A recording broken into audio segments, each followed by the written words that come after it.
Ms Hockey, please. Thank you, Presiding Officer, and I refer members to my entry in the Register of Interest. I'm a registered mental health nurse who holds an honorary contract with NHS Greater Glasgow and Clyde. I would like to thank Alexander Stewart for bringing this important debate to Chamber today. It's welcome that people are now increasingly aware of brain tumours and the devastating effect that they often bring. However, I'm sure that we will all agree that we can certainly go further. Over the past 2 decades, a number of high-profile public figures have been diagnosed with the condition, which in turn has propelled it into the mainstream. In the music world, we witnessed Russell Watson's brave fights over the years with 2 pituitary tumours. In sport, people followed John Hartson's journey in overcoming both a brain tumour and testicular cancer. Whilst in the world of politics, we sadly lost the late Mo Mowlam, who suffered from a malignant tumour prior to her death 12 years ago. Improvements in the prevention, detection and treatment of cancers have seen survival rates double over the last 40 years.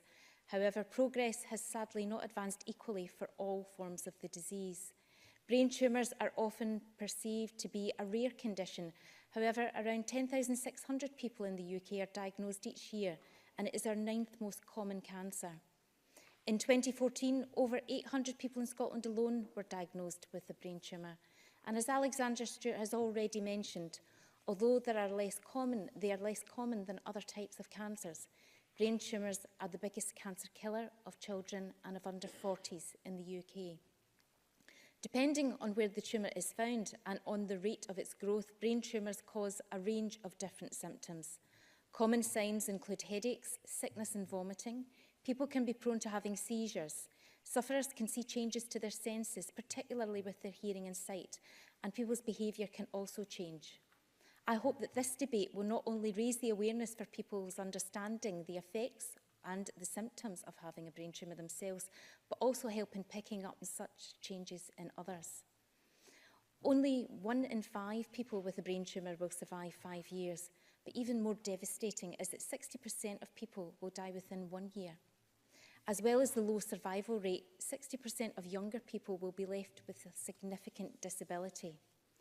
Unlike many other forms of cancer, for example the breast, a benign diagnosis of a brain tumour can be equally as devastating as a malignant one. Due to the growth being positioned on the brain, even removing a benign lesion can have a huge and persistent impact on the person.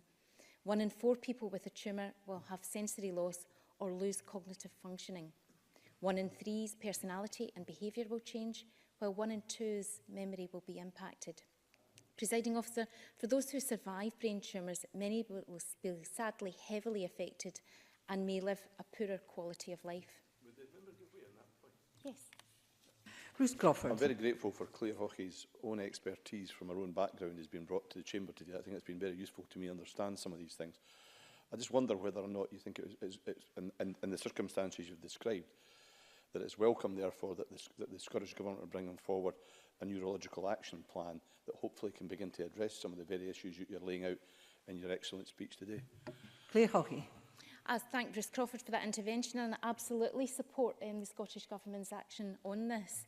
The Scottish Government, through their Beating Cancer Ambition and Action strategy and the accompanying £100 million investment over 5 years, serves as a blueprint for the future of cancer services in Scotland, and it will improve the detection, prevention, diagnosis, treatment, aftercare and ultimately the survival of people affected by cancer. The £100 million strategy will include £50 million for radiotherapy equipment and to support radiotherapy recruitment and training, £9 million over 5 years to ensure better support for people with cancer and their families, for example through link workers, and £5 million to support waiting times and performance. In addition to this, the Scottish Government has also invested £41 million in the Detect Cancer Early programme, which is targeted at those living in the most deprived areas of Scotland. The continued focus from the Scottish Government on early diagnosis is absolutely vital, and it will make a positive difference.